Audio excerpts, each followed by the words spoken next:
Bismillahirrahmanirrahim. Assalamualaikum warahmatullahi wabarakatuh. Ad-Darsul Khamis, pelajaran kelima, Al-Mihnatu, profesi. Kita masuk ke percakapan awal.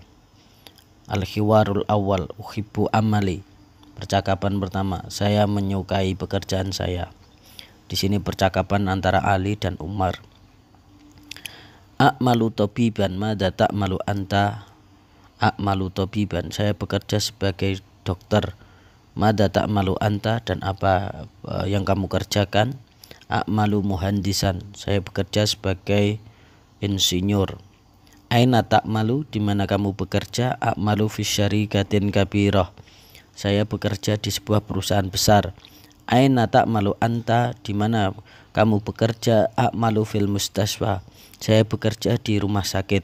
Kam sa'atan ta'malu fil yaumi, berapa jam kamu bekerja dalam satu hari? A'malu samaniya sa'atin fi yaumin, saya bekerja samaniyah 8 sa'atin jam, saya bekerja 8 jam dalam satu hari.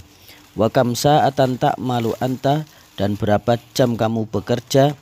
A'malu sab'a sa'atin, saya bekerja 7 jam. Hal tuhibbu amalaka, apakah kamu menyukai pekerjaanmu? Naam uhibbu amali, ya saya menyukai pekerjaanku. Ana uhibbu amali aidon, saya menyukai pekerjaanku juga. Selanjutnya kita masuk ke percakapan kedua. Al-Hiwarus tsani, al-amalu ba'da dirasah, pekerjaan pasca belajar atau pasca kuliah. Dirasa bisa diartikan perkuliahan atau masa belajar. Di sini kita akan melihat percakapan beberapa mahasiswa. Ada 1, 2, 3, 4, 5, 6 mahasiswa yang menunjukkan minatnya setelah belajar akan melanjutkan ke mana. Mari kita lanjutkan. Al-Hiwarus tsani, al-amalu ba'da dirasah.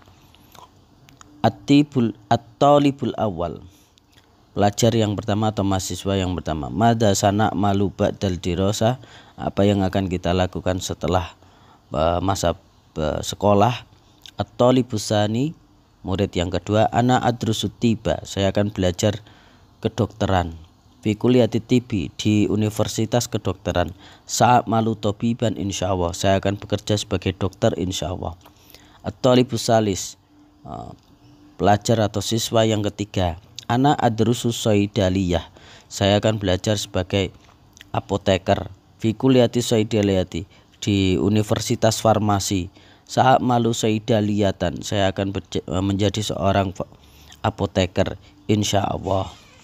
At-talibur rabi, siswa keempat. Ana adrusut tamridho, saya bekerja sebagai perawat. Fi kulliyati tamridi, di universitas keperawatan. Sa'malu mumarridon, saya akan bekerja sebagai perawat insyaallah. At-talibul khamis, siswa kelima. Ana adrusul handasata, saya belajar teknik, ilmu teknik. Fi kulliyatil handasati, di universitas teknik atau sa'malu muhandisan, dan saya akan bekerja sebagai seorang insinyur insyaallah. At-talibus sadis, murid atau siswa yang keenam. Ana adrusut tayrona, saya akan belajar penerbangan.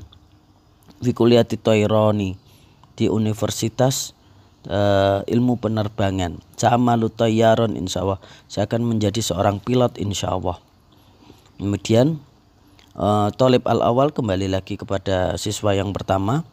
Ana adrusut tarbiyah, saya belajar kependidikan. Fi kulliyati tarbiyati, di universitas pendidikan. Sa'malul mudarisan, saya akan menjadi seorang guru atau pengajar insyaallah. Itu adalah percakapannya. Ada 2 percakapan, al-hiwarul awal dan hiwarus tsani. Selanjutnya kita masuk kepada kaidah ilmu nahwi. Untuk nahwunya yaitu yang akan kita bahas pada kesempatan kali ini, yaitu adalah yang qasimul ismu min haisul makna, pembagian ism berdasarkan maknanya.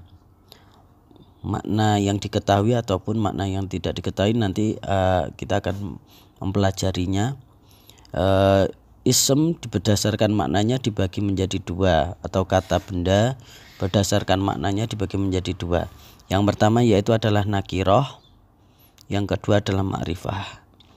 Nakiroh yaitu adalah ismun yadullu ala syai'in, kata benda yang menunjukkan kepada sesuatu, ghairu muayyanin aw madudin, yang tidak tertentu dan tidak terikat. Sawa'un kana insanan aw hayawanan aw ghairuhuma, baik itu berupa manusia atau seseorang ataupun binatang ataupun hal yang lainnya. Jadi yang disebut nakiro adalah kata benda yang belum terikat oleh sesuatu atau belum diketahui secara jelas atau masih umum sifatnya. Seperti contohnya rojulun, seorang laki-laki. Laki-laki banyak, bisa siapa saja. Jabalun, gunung, banyak gunung. Banyak gunung dengan nama yang berbeda-beda dan ketinggian yang berbeda-beda juga. Madinatun, kota. Di Indonesia saja sudah banyak macam-macam kota. Nah, ini belum ditentukan kota yang mana. Kitabun, buku, buku apa? Buku yang mana? Masih belum ditentukan. Kitotun, kucing, kucing yang mana? Yang warna apa? Itu belum ditentukan. Jadi itu disebut dengan nakiroh dalam ilmu nahwu. Dalam ilmu nahwu disebut sebagai nakiroh, sesuatu yang tidak terikat atau sesuatu yang belum ditentukan. Yang kedua yaitu adalah ma'rifah. Ma'rifah yaitu adalah madalla ala syai'in, sesuatu yang menunjukkan atas sesuatu, muayyanin wa ma'rufin, sesuatu yang sudah ditentukan dan diketahui. Sawa'un kana insanan aw hayawanan aw jamadan, baik itu berupa manusia ataupun seorang ataupun binatang ataupun benda mati sekalipun. Contoh Muhammadun, jelas nama orang namanya Muhammad. Makkah, jelas kota Makkah, bukan kota yang masih belum ditentukan, ini sudah ditentukan, Makkah. Alladhi, ya, anta, oh kamu, jelas. Anti, jelas kamu. Dalika, itu sudah tertunjuk secara langsung. Al masjidu, masjid. Atau dalam kata lain bisa kita ambil ciri-ciri, ya. Kalau seandainya nakiroh itu ciri-cirinya tidak ada alif lam dan akhirannya berharokat tanwin. Itu merupakan ciri-ciri daripada nakiroh. Sedangkan ciri-ciri daripada ma'rifah yaitu adalah bisa berupa nama kota, nama orang, nama binatang tertentu. Kalaupun seandainya itu berupa benda mati, maka ciri-cirinya yaitu adalah terdapat alif lam di awalan katanya. Itu. Maka dari situ nanti kita akan coba belajar lebih lanjut, ya. Kita perhatikan di contoh bawahnya, kita coba bedakan mana yang nakiroh dan mana yang ma'rifah dengan mengacu pada yang paling gampang, yaitu adalah ciri-cirinya. Kalau nakiroh harokatnya tanwin tanpa ada alif lam, kalau ma'rifah ada alif lamnya, harokat belakangnya tidak berupa tanwin. Kecuali kalau itu berupa nama orang ataupun nama kota yang sudah ditentukan. Begitu. Selanjutnya nanti silakan latihannya dikerjakan masing-masing tanpa harus dikumpulkan. Yang penting dipersiapkan karena ini sudah pertemuan kelima, berarti tinggal 2 pertemuan lagi kita akan masuk dalam UTS.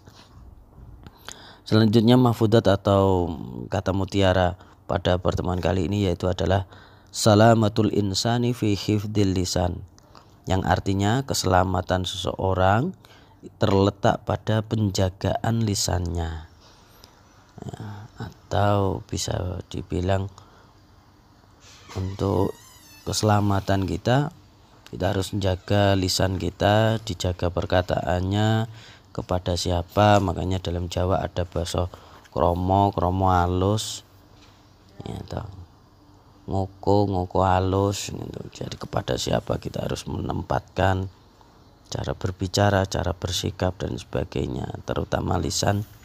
Jangan seenaknya ngomong, tapi tetap diperhatikan dengan baik. Itu silakan nanti kalau ada pertanyaan bisa ditanyakan dalam pertemuan lebih lanjut atau pada grup kita ini. Terima kasih. Assalamualaikum warahmatullahi wabarakatuh.